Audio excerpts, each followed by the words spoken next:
The Middle Ages were ruled by warriors who turned battle into terror. From fanatical fighters to disciplined elites, these 8 classes reshaped warfare and left enemies dreading their arrival. Number 1. Berserkers.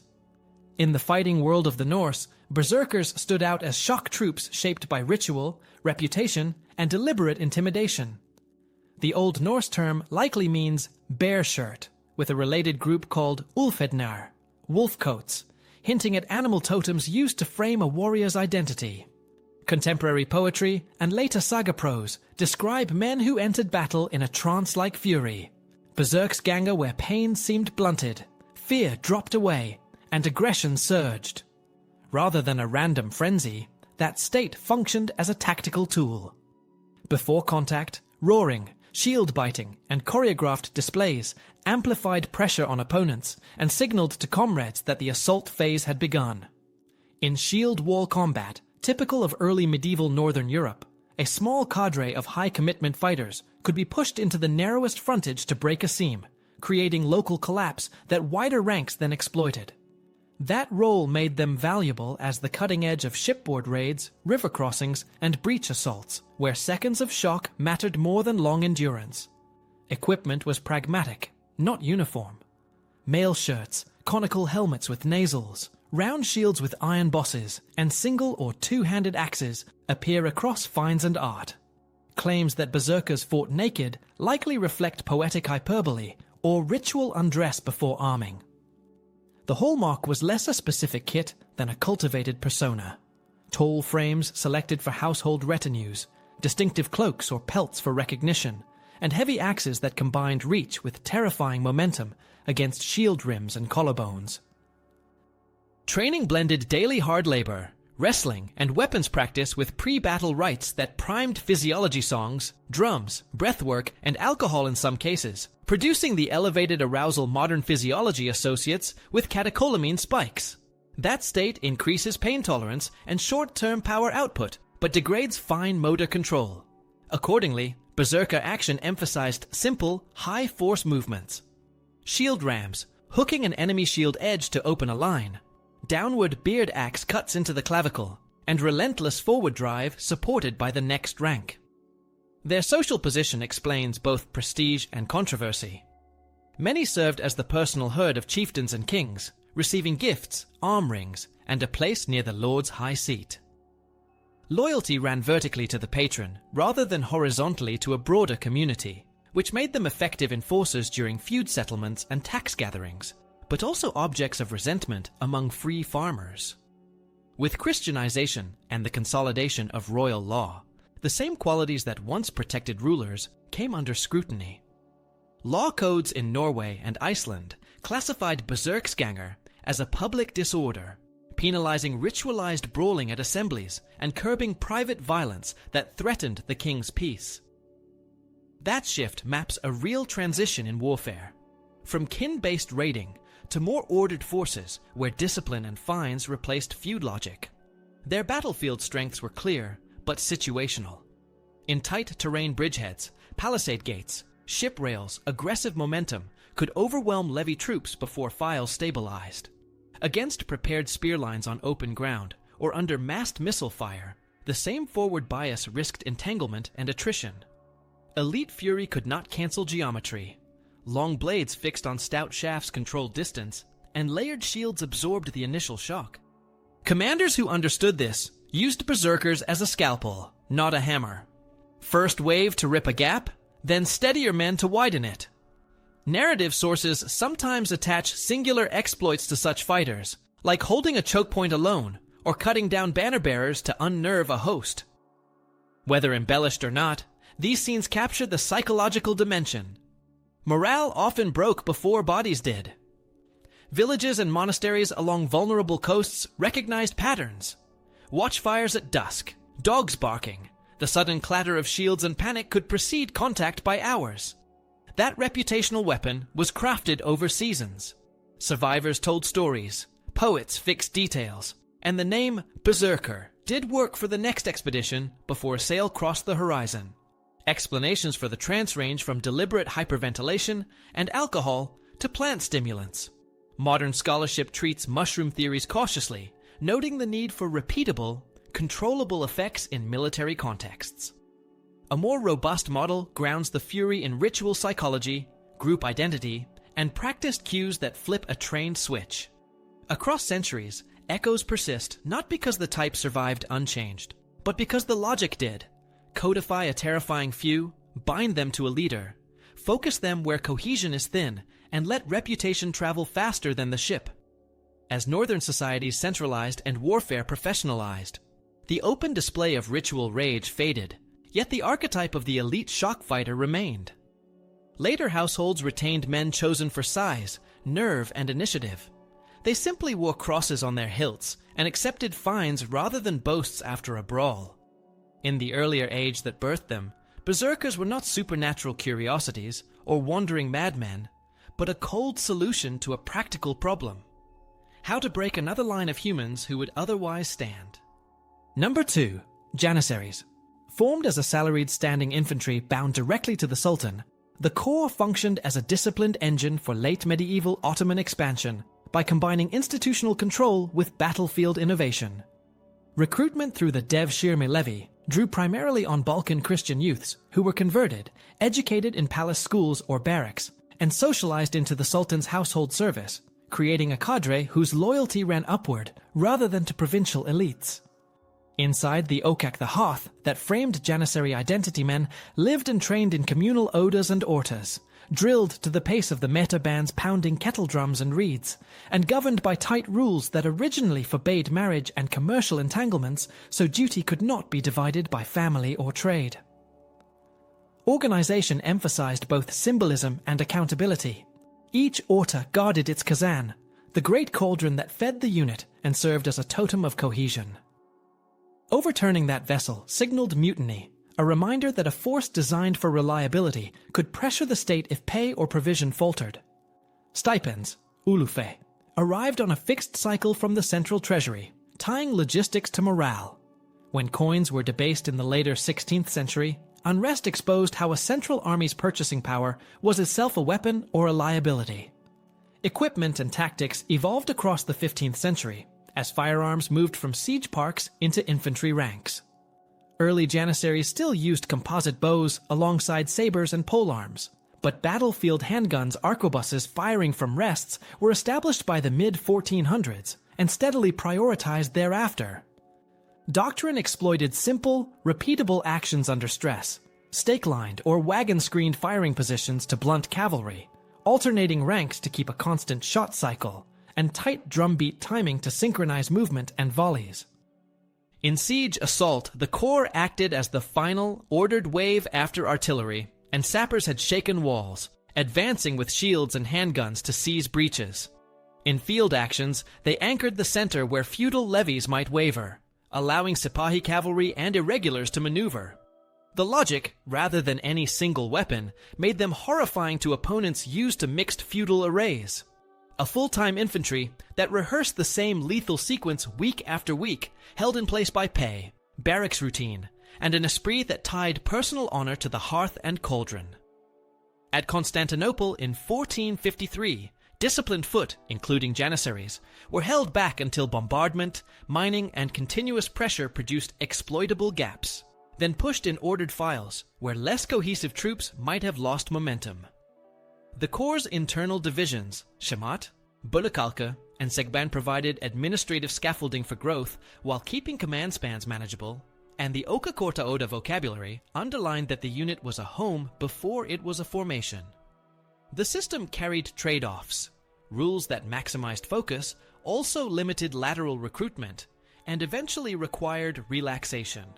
Centralization that enabled rapid campaigning also made the government's fiscal mistakes instantly contagious in the ranks.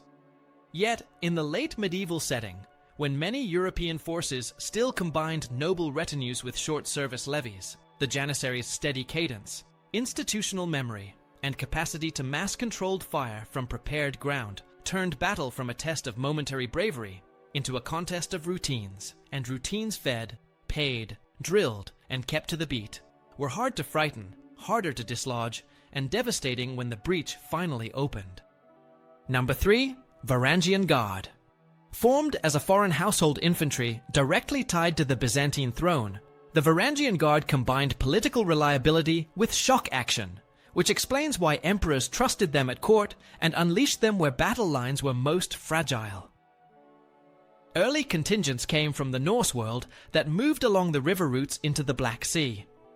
Contracts and reputation drew tall axe-bearers whose strength, hard marching, and seafaring discipline fit urban security and field combat equally well.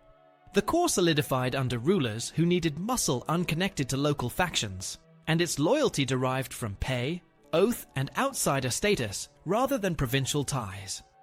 Over the 11th century, the composition shifted as Anglo-Saxon exiles and Danes displaced by the Norman conquest filled the ranks, bringing a culture of heavy infantry fighting, shaped by shield wall experience and large two-handed axes that transferred cleanly to breach fighting and narrow streets. Equipment mirrored high-end northern kits, mail or lamella body armor, conical helmets with nasal guards, sturdy boots for long guard duty, round or kite shields when needed, and as a signature, the long-hafted axe capable of breaking shield rims, hooking foes off balance, and delivering decisive cuts at the collarbone or knee. Training focused less on choreographed display and more on steadiness under pressure, holding formation around imperial standards during ceremonies and processions, pivoting to close protection drills in courtyards and corridors, then rehearsing the moment when the reserve moves at a gate, a breach, or the center without hesitation.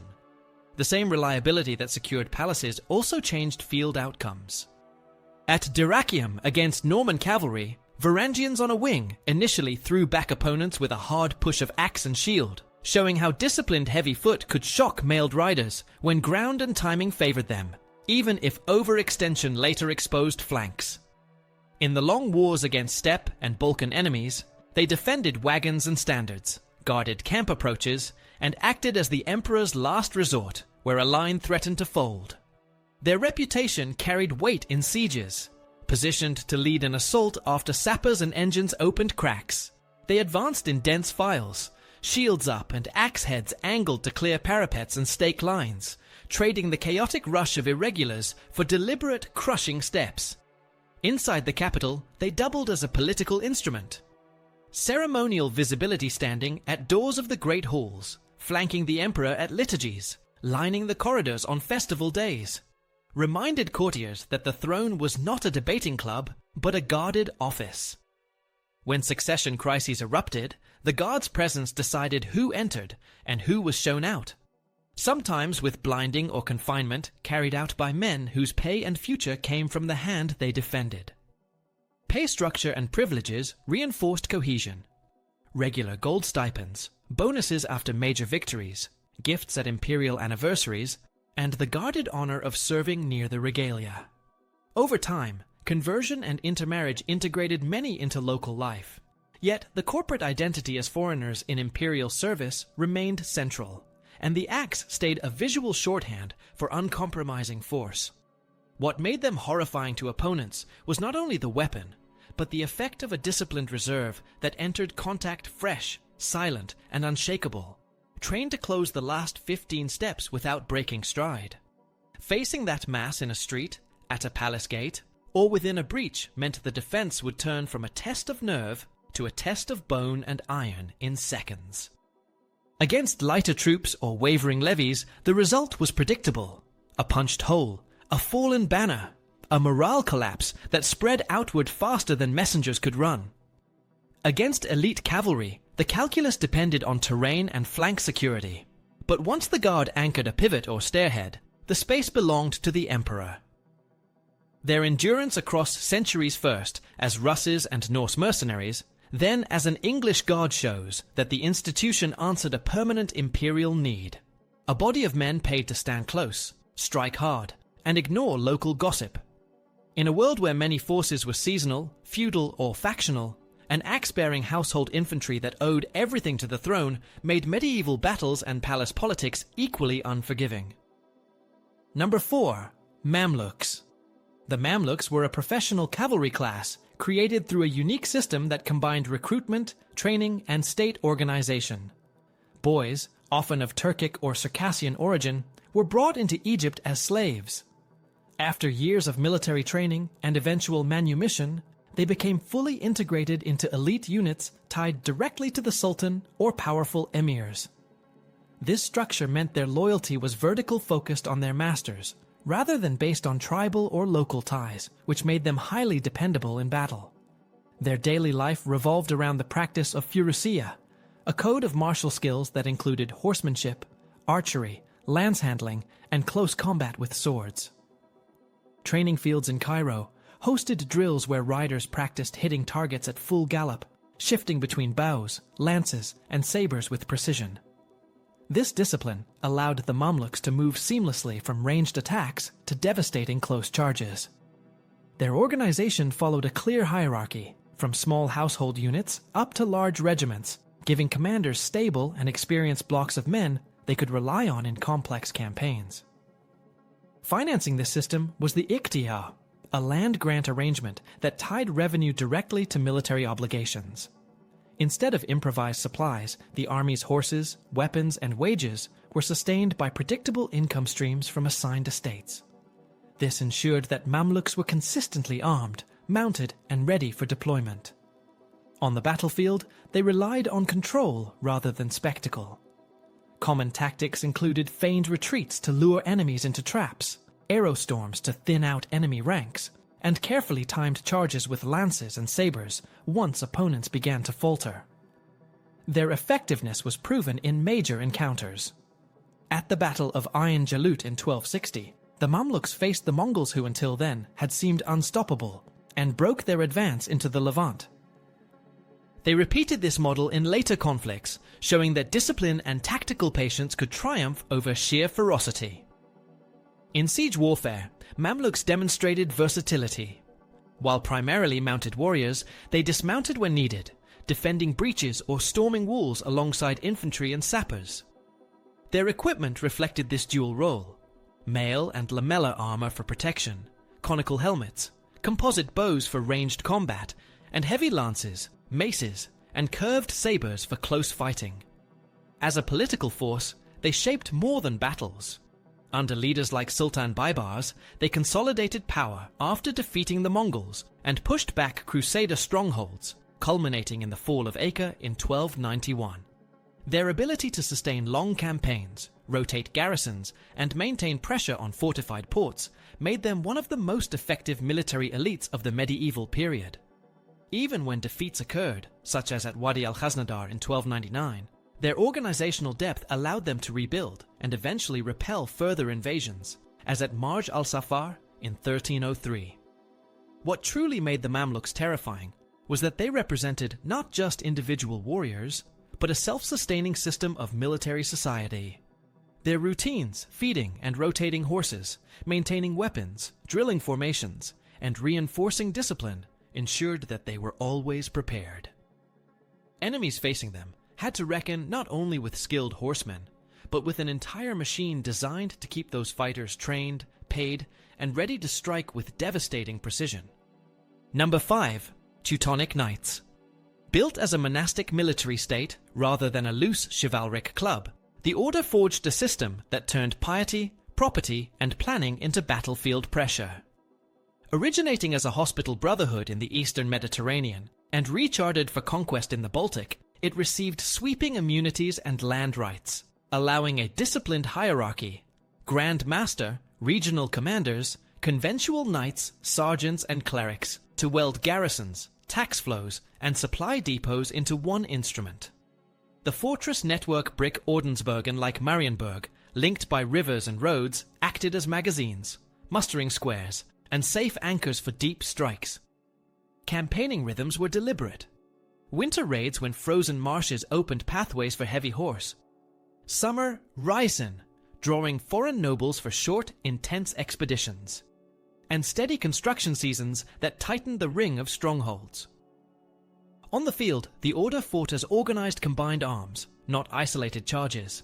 Knecht and sergeant infantry screened with crossbows and early handguns, parvises set to blunt missiles. Mounted brothers formed the shock reserve, lances couched, files kept by trumpets and banners. Allied Prussian, Livonian, and later German settlers provided scouts, wagoners, and bow or javelin support. The aim was to erode cohesion before the decisive push.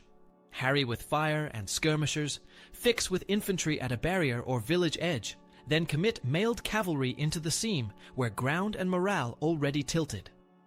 Against fragmented tribal coalitions, that choreography could feel inexorable. Siegecraft made the system more daunting. Castle building and taking ran on the same rails. Standardized towers and curtain walls for defense. Trebuchets and, by the 14th century, gunpowder pieces for offense.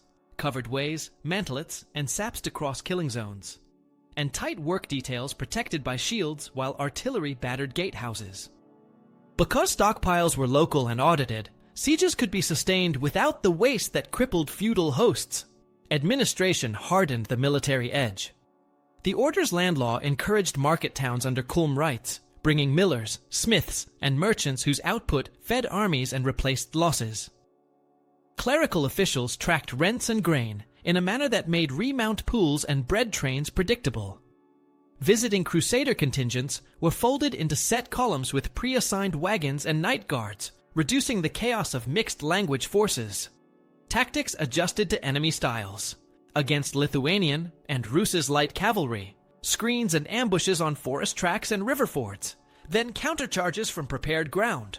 Against Polish heavy cavalry and disciplined infantry, more depth, more reserves, and artillery preceding contact. When the system worked, opponents met a fresh mailed line hitting exactly where scouts had reported weakness. When it failed, as at Grunwald overextension, heat and coordination breaks exposed how much depended on timing and mutual support. The psychological dimension mattered as much as steel.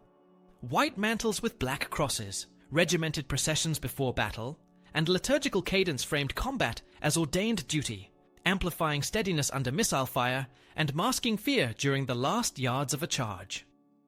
For frontier communities, the combination of fortress silhouettes on the horizon, winter hooves over ice, and the slow grind of siege engines conveyed that resistance would be tested, not only by a clash of weapons, but by an institution set up to outlast bad harvests, heal its wounded, replace its horses, and return next season with the same banners and a tighter ring of walls.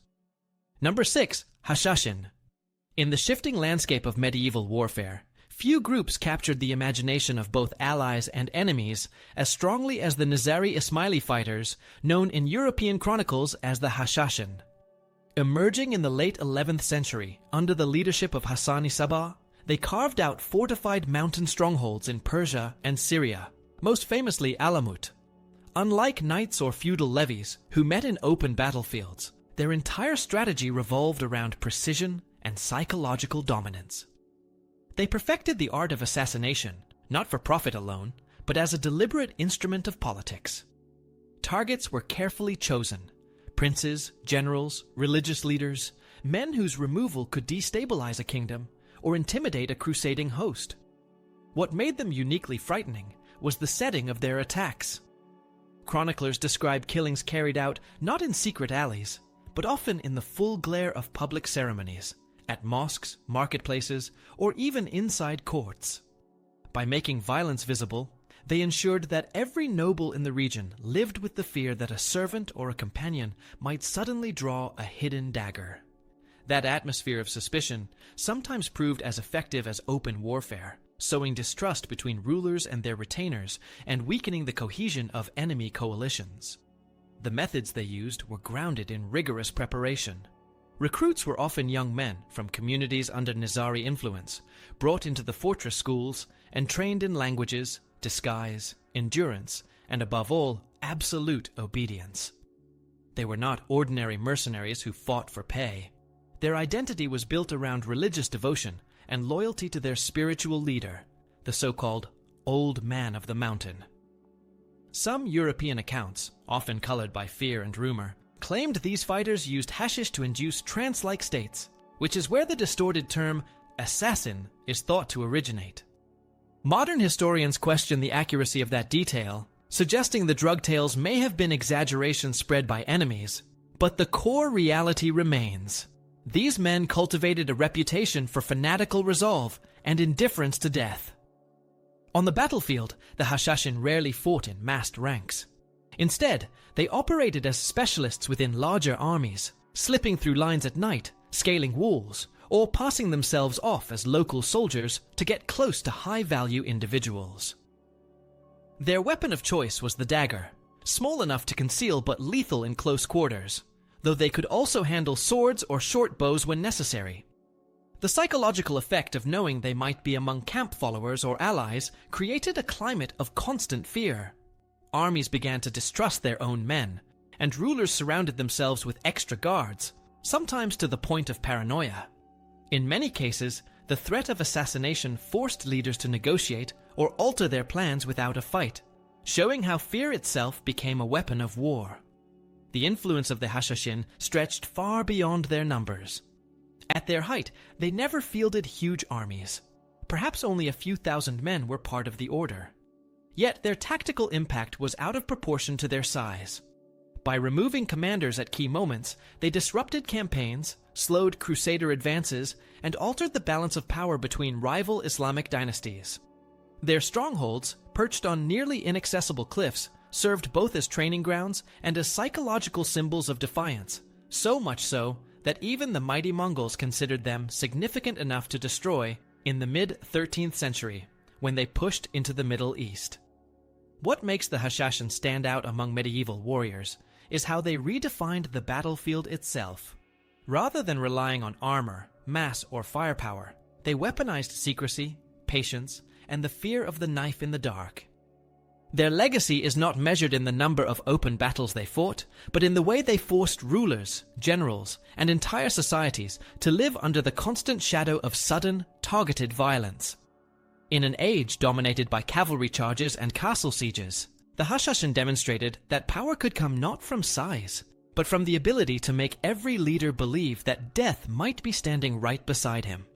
Number 7. Gallowglass. Emerging from the cultural blend of Norse settlers and Gaelic traditions in the Hebrides, the Gallowglass became one of the most feared mercenary classes of late medieval Ireland and Scotland. Their origins lay in the intermarriage of Norse Vikings with local Gaelic clans, producing a warrior elite whose identity fused Scandinavian martial traditions with Celtic kinship structures. From the mid-13th century onward, Irish chieftains began importing them in large numbers to serve as heavy infantry shock troops, paying them not just in coin, but often with land, cattle, and marriage alliances, which tied them firmly into the political fabric of Gaelic lordship. They were distinct from the lightly armed kern, who fought as skirmishers with javelins and bows. The Gallowglass were the Iron Corps, meant to smash through enemy lines with their immense weapons and physical presence. Their armament set them apart immediately. Most carried the fearsome two-handed Sparth axe, a weapon with Norse ancestry, capable of splitting shields and cleaving through mail or padded gambesons with a single strike. Others wielded the claymore, the greatsword associated with Gaelic warriors, which required immense strength to use effectively in close formation fighting. Protection came from chainmail hauberks, steel helmets, and sometimes quilted aketons beneath the mail, which made them resemble mobile fortresses compared to the lighter Irish infantry around them. This combination of heavy weapons and solid armor meant they were slower moving, but devastating when committed to direct melee, especially in narrow passes, bridge crossings, or the thick of a melee where brute force mattered more than maneuver. The structure of their service reinforced their professional edge. Gallowglass units were often hired in groups of around 100 fighters, accompanied by families and retainers, which created permanent military communities. Unlike levies who returned to farming after campaigns, the Gallowglass lived as full-time warriors, training continuously and passing skills through kinship lines. Their reputation spread quickly, and English chroniclers recorded how their towering frames, long beards, and relentless charges terrified common soldiers unused to such disciplined brutality. Their loyalty was pragmatic. They fought for pay, but once bound to a lord, they were considered among the most dependable troops available in the region. Many Irish lords came to depend on them as personal bodyguards, a role that elevated their prestige and placed them close to centers of power. Tactically, they altered the character of warfare in Ireland. Battles that had once been dominated by swift hit-and-run raids with light troops now featured a heavy shock component, with Gallowglass acting much like continental men-at-arms. In engagements against English forces, They often served as the hammer to the kern's anvil, pinning enemies in place while lighter Irish troops harassed flanks with missiles. In sieges, their axes proved effective in breaking through gates or defending breaches where raw strength and heavy blades could shift momentum. Their endurance also made them valuable in prolonged campaigns, as their communities traveled with them, reducing dependence on local supplies and ensuring continuity between seasons of fighting. Their presence had wider political effects. Lords who could afford Gallowglass retinues gained prestige and military credibility, while those without struggled to keep up.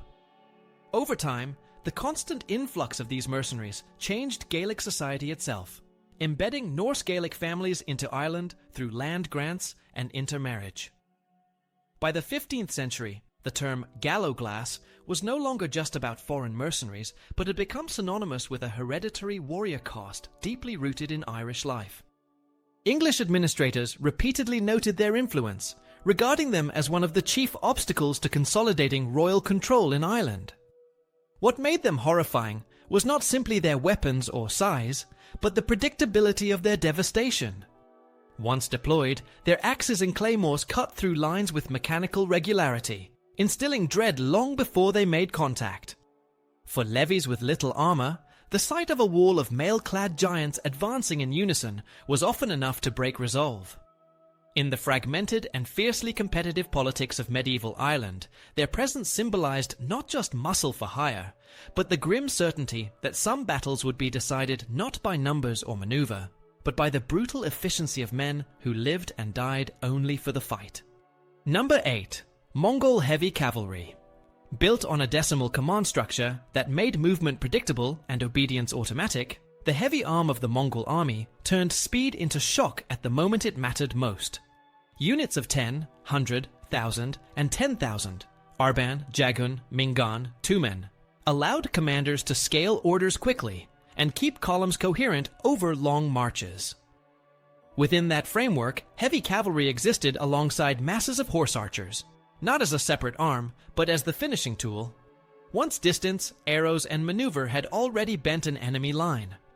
Riders selected for the heavy role wore layered lamellar over quilted silk or felt, sometimes with partial barding on the front quarters of their horses, and carried long lances with hooks, heavy maces, sabers, and daggers. The kit reflected the job. Take ground decisively, break a seam, and hold space once broken. Signals from drums, horns, and colored standards coordinated the handoff from missiles to shock, so the last 50 meters happened as a timed sequence rather than an emotional surge. Preparation made that timing possible. Each rider managed a string of remounts to keep a steady canter hour after hour, which meant heavy files could arrive fresh even after the army had executed wide, turning movements. Forage plans and the Yam relay system linked pastures, depots, and couriers, tying operational reach to information flow.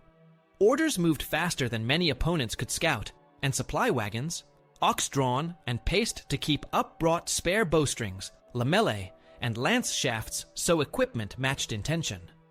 Training absorbed skills that looked like sport, but functioned as rehearsal. The Nerge, Grand Hunt, taught encirclement and the discipline not to lunge early. Horse archery drills at varied ranges normalized the feel of closing through a hail of return fire, and repeated practice with standards and horns taught men to trust signals over impulse.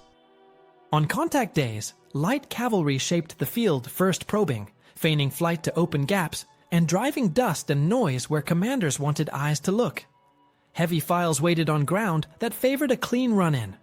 Wind at their backs to keep dust in enemy faces, slight downslopes to help momentum, and firm soil to avoid the energy loss of mud. At the queue, lancers went forward in ordered ranks, not a bunched mob, targeting command nodes, banner clusters, drum teams, and recognizable household retinues, because severing control was faster than killing every file. If resistance stiffened at a hedge, wagon lager, or bridge, heavy cavalry dismounted to pry it open with shields, maces, and axes, then remounted beyond the obstacle to keep pace with the army's envelopments. The same system reached walled cities. Chinese and Persian engineers attached to Mongol columns brought traction and counterweight trebuchets, rams, and mining teams. While engines battered gates, heavy cavalry screened the works, pushed back sorties, and pounced on breaches the instant masonry failed. The method produced an amplifying psychological effect. Surrender terms arrived with a record of cities that had accepted and survived, and cities that had resisted and been destroyed. Commanders did not rely on rumor, but on a deliberate policy that made outcomes predictable, and predictability turned into fear. Field armies learned that a flank that looked open might be a deliberate invitation, that a retreat might be a trap, and that a banner falling in the center could collapse communication across a front. Against feudal hosts assembled for a season, the contrast was stark. One side arrived as a routine horses rotated, files dressed, signals clear, shock held until the hour, while the other depended on courage and ad hoc coordination. Mongol heavy cavalry made that difference visible at the decisive point. After arrows had drained momentum and misdirection had stretched a line thin, the heavy files translated operational success into physical rupture with lance and weight, then stayed to widen the gap until retreat routes were cut. In that combination of logistics, training, and timed violence lay the reason so many opponents described the experience not as a duel of warriors, but as being overtaken by a mechanism fast, disciplined, and prepared to return if the first lesson was not enough.